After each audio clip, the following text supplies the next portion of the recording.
Welcome to everyone. This is Visionest Connect, first ever in English podcast.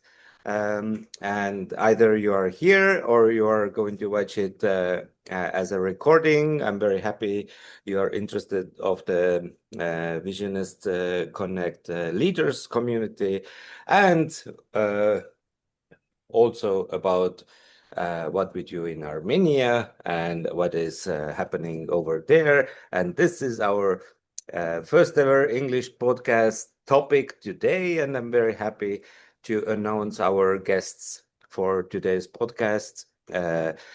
Sona, who is in Armenia.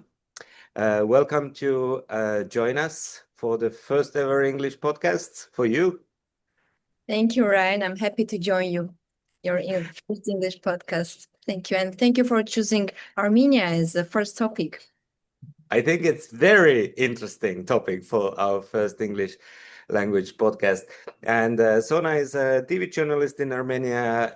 She's working with us very intensely on a daily basis as well, and helping us out to understand the context of Armenia and the businesses and leadership there. And then our second guest is Piruza, who is the honorary consul.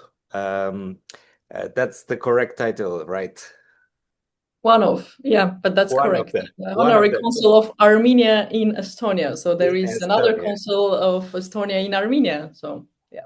Yes, there is always a confusion about that. Could we understand that in a correct way? And thank you also for joining us today to at least try to make us to understand better of the context of Armenian business culture in general, and the development cooperation we do between Estonia and Armenia. So let's open up this podcast today, and for the opening of that, I would like to ask you to introduce yourself in a way of the context of the world we are at the moment, and what is your personal challenges you are facing for this year, and most probably you're eager to find some kind of way or some kind of solutions for this year, so we understand your personal context a bit better before we dive into the Armenian context. Very, very interesting question. Maybe I can start. Yes, please. As let's say, appointment of an honorary consul was a mark or evaluation of the work that I have been doing throughout since I remember myself, to strengthen the cooperation. Since you were a child. Between Armenia and Estonia. And still, the official confirmation of this title happened in the end of last year. And definitely one of the challenges this year is to I have set the priorities, and now I need to make sure that I will contribute to those achievements on the execution of those priorities. And in some cases, like people-to-people relations have always been good, I would say, between Estonians and Armenia, but there are areas that definitely need improvements when we talk about business ties, when we talk about some political engagement, and so on. So definitely for me, it's the execution of the priorities I have set for myself as a honorary consul to improve and take the relationship between two countries to the next level. And end up with having Armenian embassy in Estonia. And that's definitely one, which is linked to Armenia, but is my personal challenge as well. And second, that is also linked to Armenia. In my professional life, I'm the head of business strategy at SKID Solutions, the company responsible for EID development in Estonia and globally. And also last year, we signed a contract with Armenia. So Armenian trust service providers soon will launch their solution, which is based on smart ID technology. And this is also another challenge, how to make it happen together jointly with Armenian partners. So I would say these are two main challenges that I have that are somehow linked to Armenia as well. And you do live in Estonia, right? So I that do live in Estonia, although when you introduced Sona saying that she's in Armenia, I wanted to say immediately that I have been to Armenia more than 100 times in the last 10 years. So I'm traveling to Armenia You quite live often. partly in Armenia. In this case, yes. And thank you, Piruza, and thank you, Ryan, for a great question. I will say that as a journalist, my everyday challenge is to find a person and to find a topic to have great interviews. Yes, so this is my biggest challenge, but I'm happy that I meet Piruza sometimes when she comes to Armenia, and we are having interview together in the studio. And also I'm trying to focus my interview topics on the Armenian diaspora. As you know, we have a huge diaspora, and like it's throughout the world, and I try to find people who are bringing expertise to Armenia, who are trying to develop businesses in Armenia, maybe launch some new initiatives, and also link Armenian potential, let's say, to other parts of the world. So this is my biggest challenge, and it's not changing. I always try to make it maybe more bigger and interesting for Armenian audience and also audience in other parts of the world.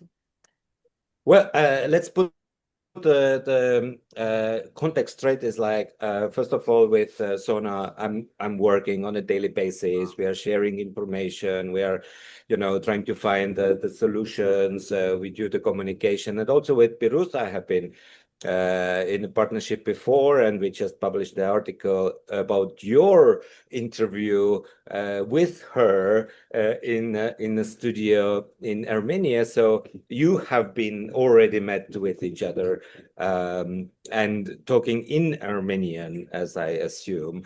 I was trying to go through this interview. I used AI help to translate all of that to understand what you were talking about there, but it was a long interview. There was a lot of context, and I would say Estonians today don't know much about Armenia.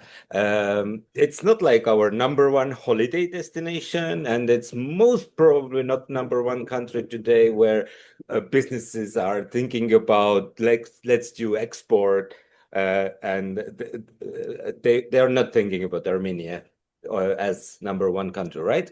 But I do remember from my childhood that we had a very good family friends, a family in Armenia, and they were sending us some products when I was very, very small back then. So I kind of reflect to the historical connection with Armenia. I remember even some products I got from there as a child. So my question after all of this long introduction is, how would you describe the actual cultural, educational, business relationship as of today between Estonia and Armenia? I would go maybe back around like 150 to 100 years just to bring some, as you mentioned, that the Estonians don't know much about Armenia and about our ties. And I would like to mention, using this opportunity, two historical people who, from my understanding and from mapped history, registered history, started the cooperation between two countries.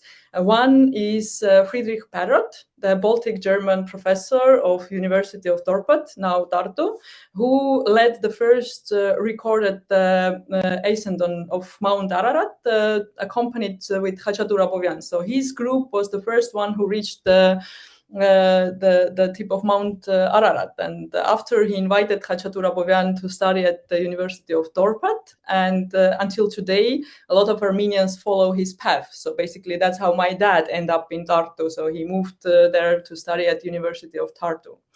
And the second person is Anna Hedvig Bühl, a missionary from Haapsalu who saved and protected lives of thousands of Armenian kids and women during the genocide. And these are two people who have laid a fundamental and the basics of our cooperation, cultural, educational, and so on. And Khachatur Abovyan is a writer, and he established the modern Armenian language and so on. And there is even like a stereo of him at the University of Tartu in one of the auditoriums.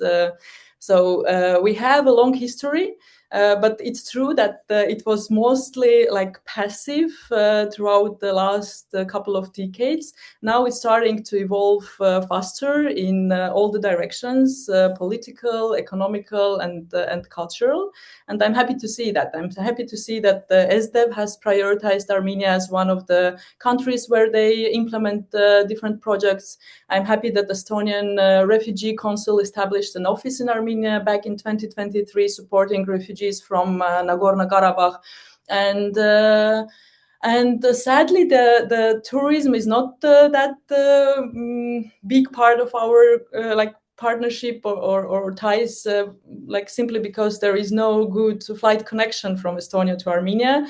But definitely this is the biggest value for me when an Estonian goes to Armenia, because you really can't explain what Armenia is fully without going there. And that's definitely one of my priorities, to make it easier, cheaper for Estonians to travel to Armenia. And I see there the biggest value. And also economical ties. Armenia is landlocked country. We don't have access. I mean Estonia, but compared to Estonia, there is no access to the sea. It's a third country. It's not a member of EU yet, although Estonia really supports like the development towards that direction, which means that the physical goods and moving them and transporting them is really hard. It's related to like heavy logistics costs and also like additional taxes, and that's why it's hard to do. It's a bit easier in a digital world, but again, like the business is also another important area where I see that many more improvements are needed and also possible, because there is now also a political will to develop those connections. So the ground is good. In my point of view, I would say that both Armenia and Estonia have gone through the same path as they emerged from the Soviet system, as we know. Maybe in those years, like they didn't have enough resources, but yet they had strong human capital. And today, in the current world, in current times, Estonia is building itself, it's positioning itself as a digitally developed country in the EU. And I think that this is very compelling reference point for Armenia to learn, to see how Estonia acts in the modern world, and to understand what are the ways to position itself also as a technological hub, as a developed business hub for other countries, for other companies. And this is the first point. And second, I will add that we will have in the future the embassy of Estonia in Armenia, as it was stated by the Ministry of Foreign Affairs of Estonia. So this was very happy news for me, because I always wanted to get the visa for Estonia, and I was traveling to Georgia to get it, and it was very hard for me. And I was always thinking, like, why didn't we have the embassy? Because it will be like very crucial and important for us. So this is the important point, to develop the diplomatic relations between these two countries. And also, I think that Estonia is very crucial partner for Armenia to develop and strengthen digitalization reforms, because right now we have like ongoing reforms in different sectors, as we see digitalization of healthcare systems and also employment contracts. And I think that also Estonia helps us to launch some cybersecurity campaigns in different regions of Armenia, and this is very important for us because while we are doing digitalization in different systems, we need some information to understand how to protect people from other challenges. That's it for this question, I think. Well, Sona, you have been writing a couple of articles about the local producers, about the cheese and fruits and everything. But if you meet with the local businessmen, companies, representatives, what they know about Estonia? What are the main questions you have to answer about where is Estonia? What is Estonia? Why Estonia? Or what is the conversation you are having with them about Estonia? What is the state of mind today?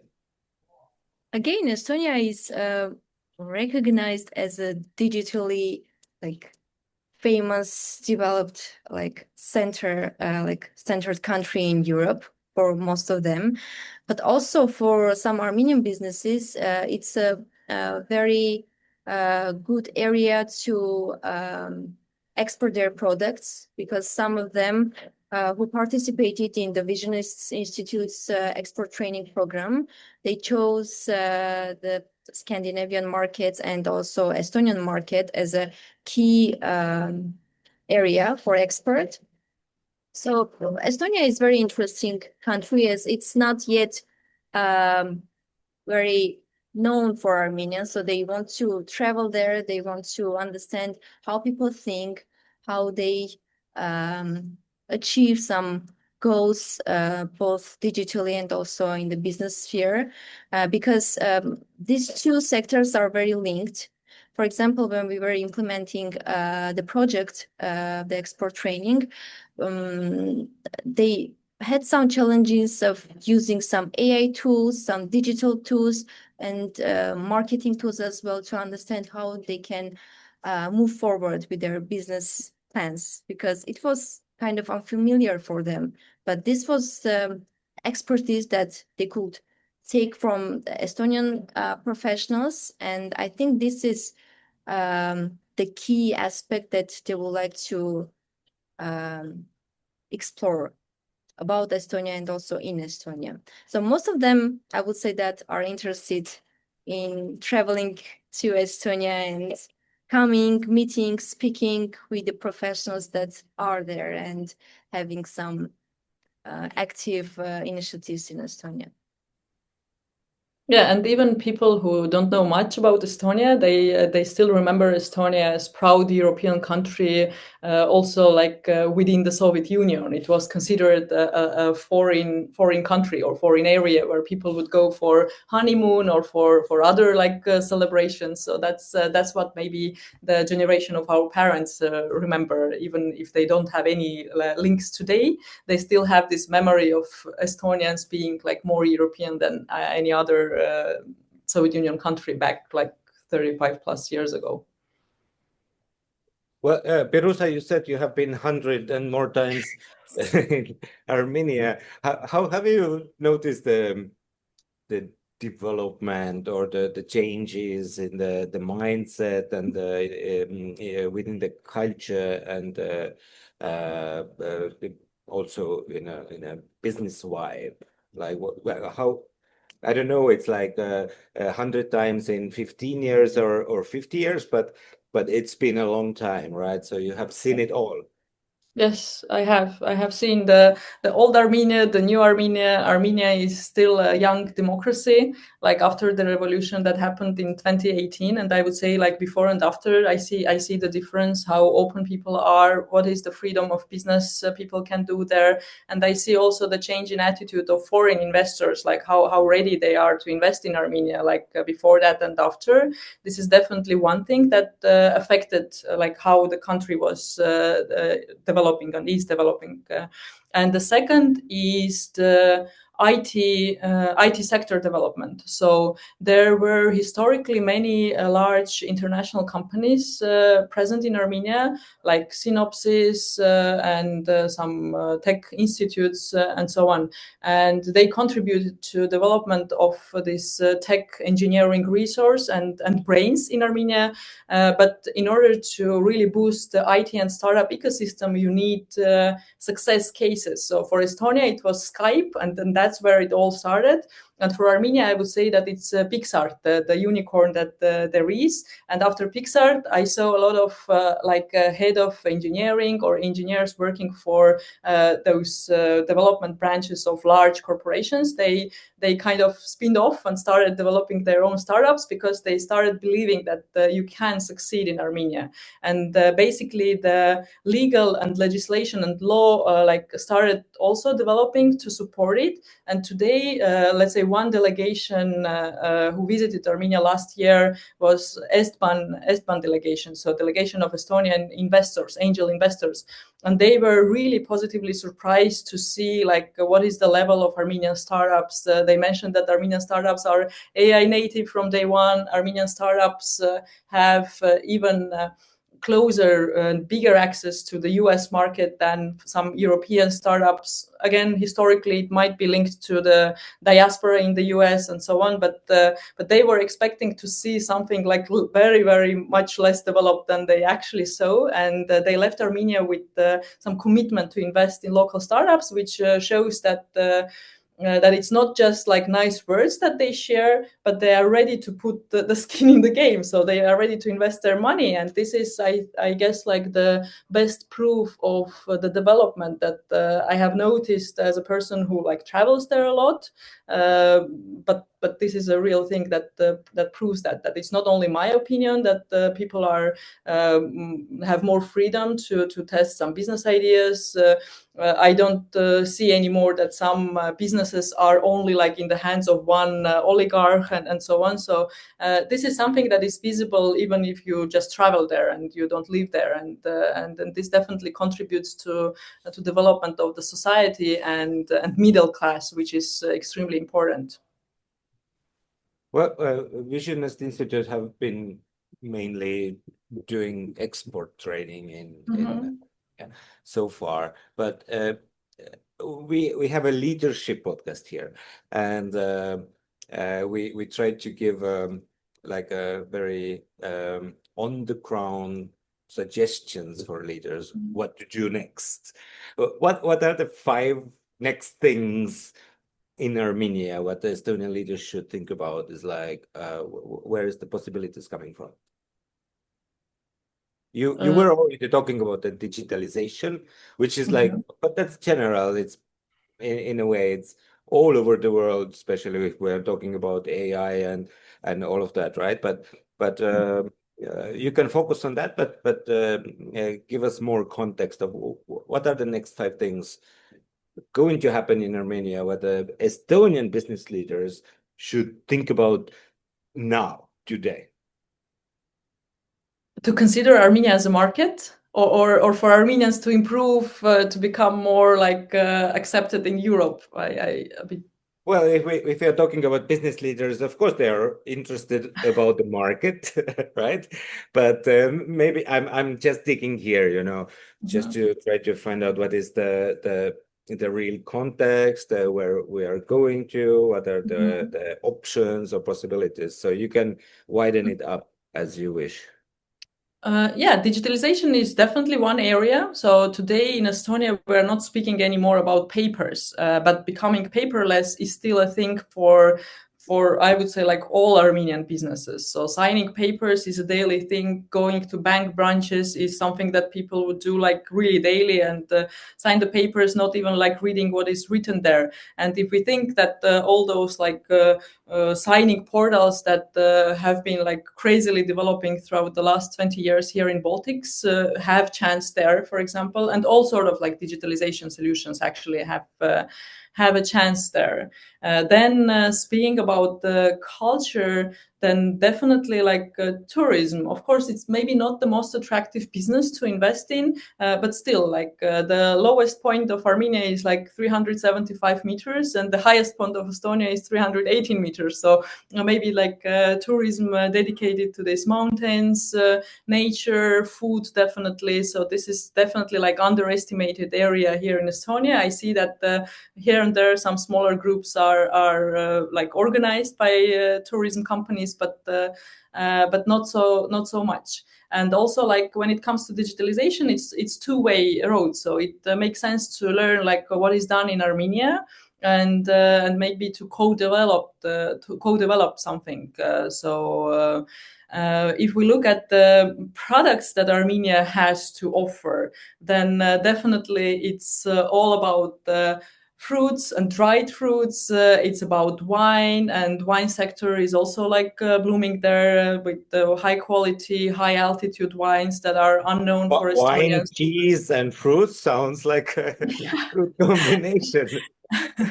Yes, as I said, like there are challenges. It's quite costly to bring them to Estonia, but if Estonian businessmen will manage to promote it well, the quality, then I think there is a need for that in Estonia. Yep, I went to Armenia with agriculture businessmen last year, and they also were like a bit interested because in Armenia they are like again discovering how to apply the newest technology to optimize stuff there. This is when it comes to Estonian business people. When it comes to Armenian businessmen, then I think they need to pay more attention to the customer and end user journey of their service in order to improve it and then optimize the business, because I see that the businesses are spending too much time and people resources on the things that are not needed. Somehow in Estonia we managed to resolve those things easier, like starting from like customer complaints, contract signing, and so on. So everything is very, very difficult in Armenia, like on a human level. Oh, you like. should come here to Vietnam and No, I mean, I have established. difficult. Yes. I can speak from like a small business owner's perspective. Last year, I closed Muhu Bread bakery in Armenia, but it was there like for 4 years, and really, I thought I have an extensive experience as a business owner, but that was a challenge. Like every step required my physical presence, and then even like closing the business was a business for someone else. So I never heard in Estonia that whatever closing bank payment terminal contract will cost you 100 euros. But there, everything like you need to pay for closing business, like and a lot, not a little. So I think the overall understanding that Armenia is also a small country with limited resources, and some things must be optimized. We can't follow like long processes as it's used to be like years ago. Something needs to be lighter than it is today. So I think that even before digitalization, just mapping what is the customer and end user journey and what can be improved is already a good first step for Armenian businessmen to improve what they do, and then at the same time to optimize the costs, because I believe that this is not only about the usability but about cost optimization. Well, Sona, you are the customer there every day, so tell us what is the reality? Yeah, I would like to point out that I liked Muhu so much, and sometimes I was going to the store that Piruza established in Armenia. I got very sad that it was closed. Speaking about business leadership that you mentioned, Ryan, I'd like to remind you one event that was implemented in Armenia. It was like one-day event, and the name was Digital Dialogue between Armenia and Estonia. And our Prime Minister mentioned there that, like, we always talk about Estonia, we always talk about digitalization, but I think we Armenians don't know the meaning of the word of digitalization. And I think that's the first thing that we need to learn from Estonian leadership and Estonian professionals. And also, Piruza mentioned a startup ecosystem that is getting developed in Armenia. So I imagine that Armenian startups can maybe have future joint programs and initiatives with Estonian startups, and maybe in the future we can have like Estonian Armenian startups to help some sectors to develop and to be more digitalized. I think that's the first and key area that we can work together.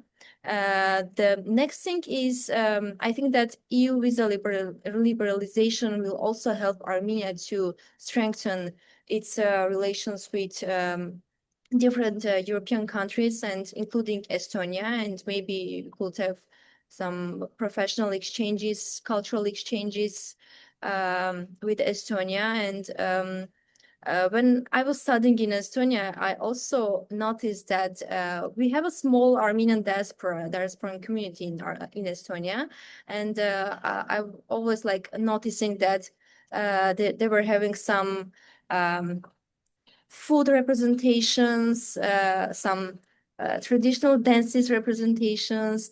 Maybe we could have the same in Armenia from Estonians, and just to learn about each other, just to understand what kind of food Estonians like from Armenia. You mentioned that you remember that when you were a little child, some products your relatives brought from Armenia. So maybe this will help to kind of strengthen our cultural and business relations, and to understand what is interesting for the two. Well, I do know that there are actually quite many Armenian restaurants, at least in Tallinn. I have been eating there, but I'm not sure how many Estonian restaurants you have in Armenia. Yes, indeed. So we have some restaurants in Estonia. Also, we have the annual event in Kultuuri Katel, Armenian Food Fest. The next one is happening on 14th of March, so you can come and visit. Soon we will have also Duduk concert and a lot of festivals where we participate with the Armenian Sunday School and some other representatives. And there are no Estonian restaurants in Armenia. And since I was owning an Armenian restaurant here in Estonia for 19 years, my first idea when I decided to establish a business in Armenia was a restaurant. But just understanding the Estonian cuisine, I just thought that it will not be really competitive in Armenia. And I decided to go for rye bread, which is really a very authentic Estonian thing, very healthy thing to promote in Armenia, where, you know, this white bread is really widely spread. So that's why I chose bread as more competitive option. As much as we love black bread, white bread is still better. Yeah, but it's all linked to the uniqueness of Armenian nation. So there are 3 million Armenians living in Armenia, and at least 8 more millions living abroad. So the diaspora is big, and the Armenian diaspora here in Estonia is 1,500 people, at least up to 2,000. Which means that being creative, proactive, and like initiative people, Armenians really open like those small businesses, or maybe not so small, and try to represent the culture. They are still being patriotic about the historical country we represent, mentioning everywhere that I think if not the first, then the second thing I say when I introduce myself is that I'm from Armenia, and that's a normal thing. And the same is not true. Like, we don't have many Estonians living in Armenia. So yes, Estonians are also like patriotic, but if there are no Estonians, then the whole job is done by the embassy. And I'm very thankful to Estonian ambassadors who travel from Tbilisi every month to participate in some event, to initiate some, like the whole load is on the embassy and the ambassador. And soon we will have the embassy, as Sona mentioned, and I hope that this representation of Estonian culture will improve and increase in Armenia, because this is something that Estonian diplomats should cover. In Estonia, Armenian diaspora members do most of the job there, but in Armenia we don't have, sadly, so many Estonians living to rely only on them. I promise you, first of all, I have a very good friend from Armenia in Tallinn, which, because I'm living in Vietnam, I haven't seen him for a long time. Besides Piruza, of course, who I have never seen in real life, but only online, digitally, as we Estonians like to do it nowadays. But I promise you, when I get tired of Vietnam, I will move to Armenia and start the Estonian community over there. Now, before we jump back to the leadership focus, I would like to ask both of you a personal question. First of all, Piruza, what honorary Consul. Yeah, consul. Yes, not ambassador, right? There's a difference, right? A consul actually do. Like, well, what is your thing? Explain us. Yep. The primary thing is that I'm the extension of Armenian embassy and ambassador. So our embassy is located in Lithuania, quite far away from Estonia, but they do cover all the Baltic states. So basically they are responsible also for Latvia and Lithuania. And the primary obligation is to support the embassy and the ambassador in all sort of like diplomatic meetings, meeting the delegations whenever the ambassador can't join, organizing some stuff related to official agenda. This is the primary, and after that or above that, it's all up to me to decide, basically. So, and I have outlined 7 priorities, including like business, culture, politics, and raising awareness about those Estonians who kind of established the first connections with Armenia, supporting local Armenians. Usually honorary consul would support the like citizens of the country he or she represents, so Armenian citizens. But again, knowing that we have the diaspora, I'm supporting all the Armenians, not only the ones who are actually citizens of Armenia on a daily basis. And yep, and I'm very happy that this role gave me an opportunity to establish a physical presence with the flag waving. So in Hobuyama 4, in the very city center, you can see Armenian flag, and this is the indication that my office is located there. And I think that this visibility alone is already like a good thing, because you don't see like Armenian flags, we don't have an embassy, and so on. So just being a representative of Armenia on an official country level and on a daily like people level, on a cultural level. But then, yeah, it all depends how many supporters an honorary consul has, because this is not the official job or paid position. So it really all like the magnitude or the volume of the things that you can do is in direct correlation with the amount of people you have as supporters. And I'm happy to have many, so a few hundreds of local Armenians are behind my back, and that's the only reason why we can actually implement so many like great initiatives here in Estonia. So, what is true? Do you get more calls of, oh, Piruza, help me, I lost my passport, or you get the party invitations? The first one is true at the moment. So all sort of like issues, and I'm happy that some are related also to, okay, maybe that's not a good thing to mention, but some prefer to become Estonian citizens, and the process of giving up on Armenian citizenship, taking Estonian, or vice versa, lost passports, and all sort of questions. So now I'm more aware of all the unique issues that people have these days. Is your office officially Armenia or still Estonia? As it's you know, the international rule of embassies, that embassy, the territory of the country. Is your home Armenia or Estonia? It's still Estonia, because the honorary consul needs to be a citizen of the country where he lives. So I'm an Estonian citizen since like childhood, and then the honorary consul. I am included in the list of diplomats, but it's not the diplomat as the ambassadors are. So still, my office is qualified as a normal office in Estonia. I don't have this blue numbers, so car plates, and then yeah, this role is more like. So visiting Piruza in Estonia does not help you. You actually have to travel to Armenia to get there. How is it to be a journalist in Armenia? It depends where you work and for which TV company, because I'd like to mention that sadly in Armenia, media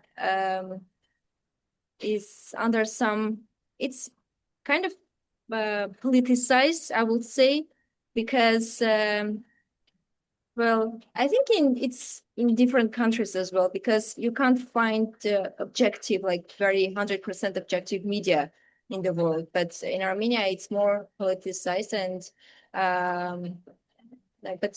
I work for the Armenian public TV, Armenian public television. We try to be at least like as objective as possible.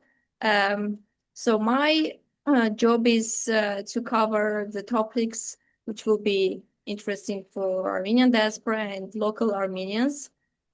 And I always focus on the topic how Armenian diasporans can link Armenia to different parts of the world. For example, when I speak to the US Armenian, I try to speak about their experience that they bring to Armenia, and the thing that they want to link Armenian startups, for example, to Silicon Valley, which is very important. And maybe if I speak to the French Armenian, I speak about the businesses that we can have more French businesses or French Armenian joint businesses, and also investments in Armenia, because this is the main interesting thing for Armenians.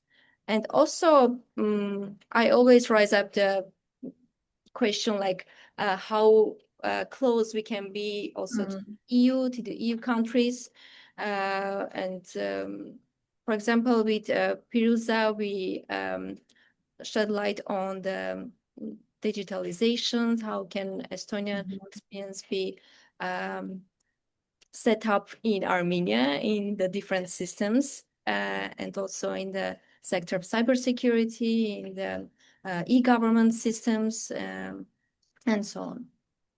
But anyways, everybody can see the full interview in our digital journal, and it's translated also into Estonian.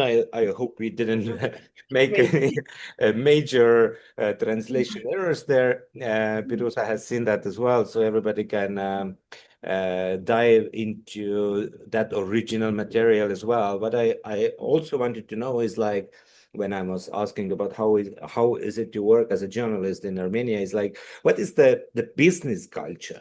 What does it mean to be a business owner or a leader in Armenia today, and how does it like differs culturally, communication-wise? In Estonia, we are talking about equalization, and we don't have men and women, but we have leaders, and we don't have anymore so much of how you say it in English. I'm sorry, everybody. English is not our first language for anyone here. For none of us. So the majority of people present here, Armenian is the native. I'm also looking words in English, like, you know, the equality, maybe the boss versus worker. Like we are trying to build like a working environment where everybody are equal and everybody can talk to each other and have honest discussions at work. And what is the business culture in Armenia today? What do we need to know about that? For example, when I interview business people, It can be the person who just came from diaspora to Armenia and launched a business, or a person who is a repatriate and for many, many years lives in Armenia. So both of them, like most of them say that Armenia is a small market for businesses. And for some of them, it's an advantage. For some of them, it's a disadvantage because for many people who want a big competition, they go to the US markets or other European markets. But if you come to Armenia and you want to have a business, you need to understand like how you can, for example, pay taxes, how much you need to pay taxes to the government, what are the companies that you will compete. But I will say that the huge thing is that Armenia is a small market, and if you want to start something, you need to explore very well what is like more needed for this country. Yeah, and from a business culture perspective, if I may add, then Armenia is definitely like supporting this face-to-face interaction much more than Estonia. So people want to meet in person, talk on not only like business, but they try to understand who you are as a person. Can they trust you? So some meetings are just to establish the trust, and no business is discussed at all, like for the first time. Then definitely in Armenia, you can see everything. It's very eclectic. So when we take the IT world or maybe financial sector, then I would say the culture is quite similar to what we have in Estonia. Like it's very understandable, like career path that you can take, and processes are established. And luckily, they started following more and more the European regulations. So a lot of things are standardized according to what we have in Europe. But at the same time, when I was again like establishing a real business, like a small one, but still, not IT, it was bread. It was the rye flour that I needed to transport from Tartu to Yerevan. It was the renovation works that I was leading. So I took vacation, like half a year break from my IT work here in Estonia to actually do that. And I was quite shocked when a couple of times I was asked, like, if the business owner like in front of me asked like if they can talk to a man instead of me.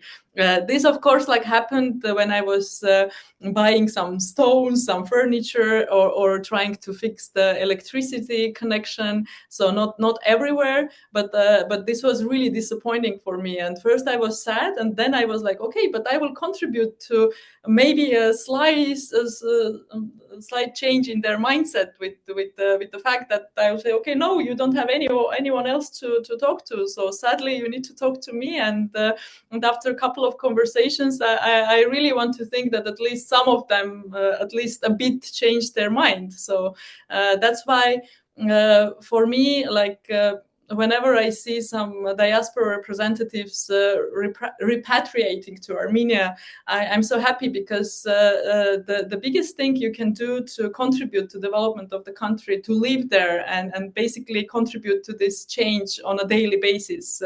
You can't buy it with the investment. Of course, it's good that we have also like investments from diaspora, but I think the more European and global experience will be like in Armenia, the sooner the shift will happen. So today we are having the transitional period where, as I said, like some areas are very European, very like flat management style is applied there, and some are like really conservative, where we can see like sexism, ageism, and other this type of things. But it's definitely like improving, and probably also the generation change is required to make it fully happen. That's what I wanted to ask. Sona, would you like to comment that, or what Piruza just said? Only like couldn't be more agree with Piruza. So first of all, and also I would like to add that maybe the mindset should be changed also in the sense of confidence, because during the Visionest expert training program, we noticed that there is kind of a lack of confidence in managing some product development things, and also some service provision issues in Armenia, in Armenian businesses, because they have some challenges in this sense. Like they don't sometimes realize that their business is for a customer, and they need to do everything to provide the most comfortable, suitable service to a customer. And also there was lack of confidence in initiating some more efforts to scale in the international markets, because it's not only about doing business locally, but I think they need to shift their mindset and to think that they need, and it's better to also introduce themselves in the international sphere.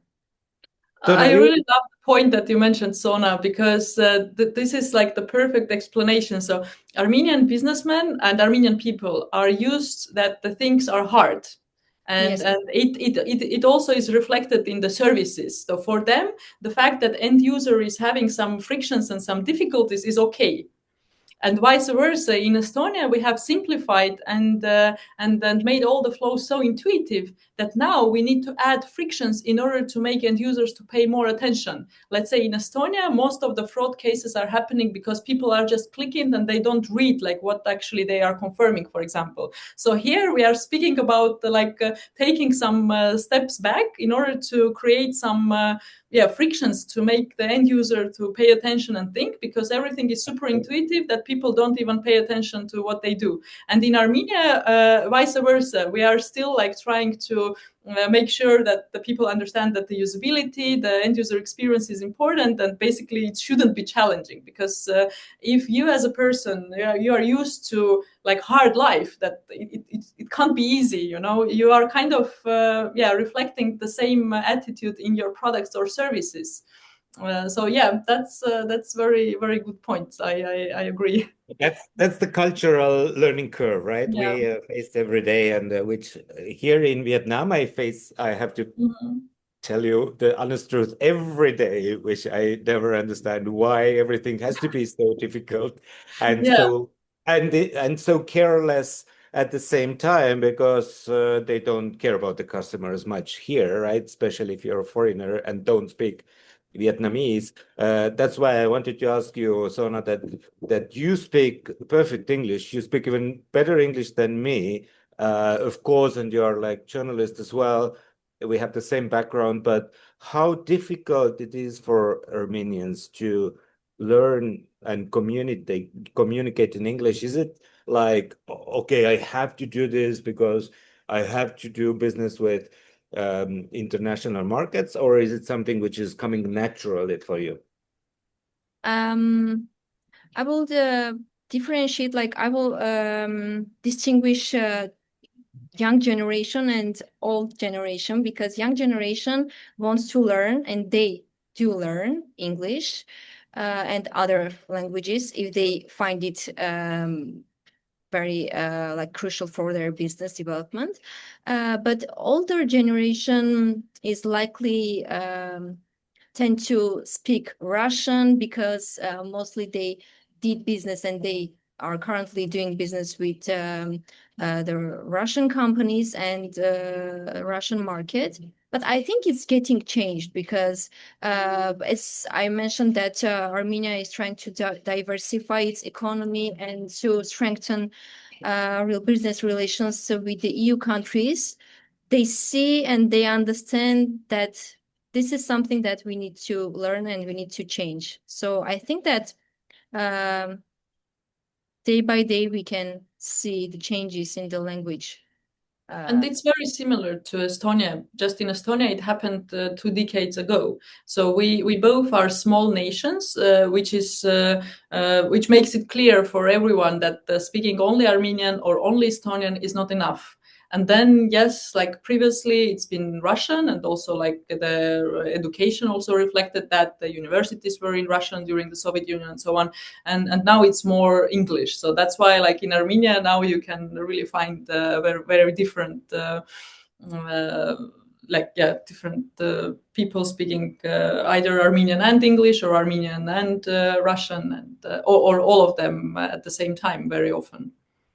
Yeah, also we have some international conferences we are having very frequently in Armenia, some international conferences. It can be about technological sector or business for different sectors. And I think this boosts the desire that they need to learn some new languages in order to understand how to communicate with people with the targets that they need to explore and continue the cooperation in the future. Mm-hmm. And there's also a French university, actually, yes, providing education in French. French university. Yeah.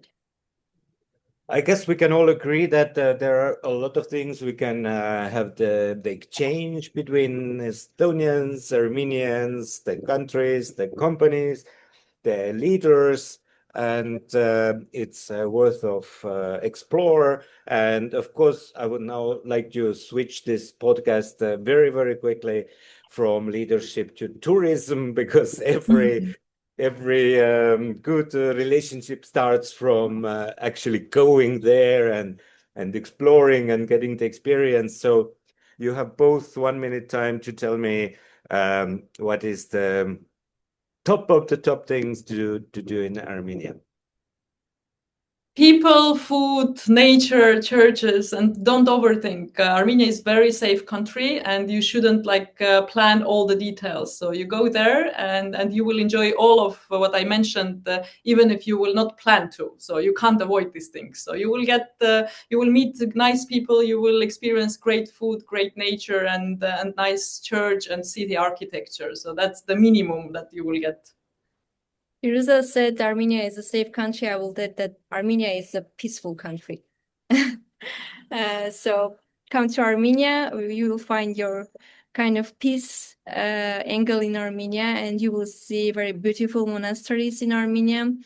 And I will help you to explore more in Armenia. Me too.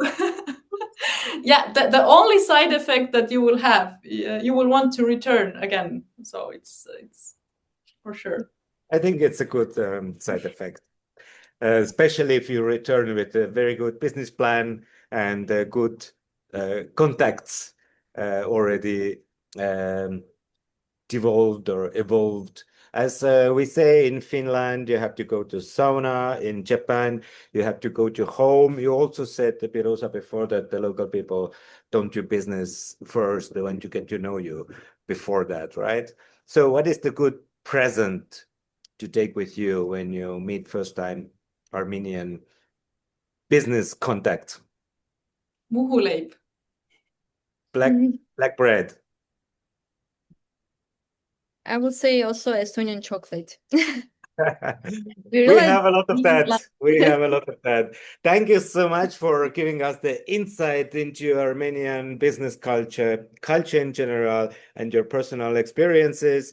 Hope everybody would now go and discover and explore and find the flights, even if there is no direct flight yet, to reach Armenia. And Piruza and Sona will help you as they promised. So we will publish all your contacts in the articles.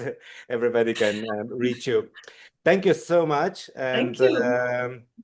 Sona, hope to see you in Estonia soon, or why not in Vietnam. And Piruza, hope to see you in person soon as well, not only digitally. Thank you so much. And we already meet next week with in Estonian, and we cover some upcoming new and same interesting leadership topics in this podcast. Thank you so much.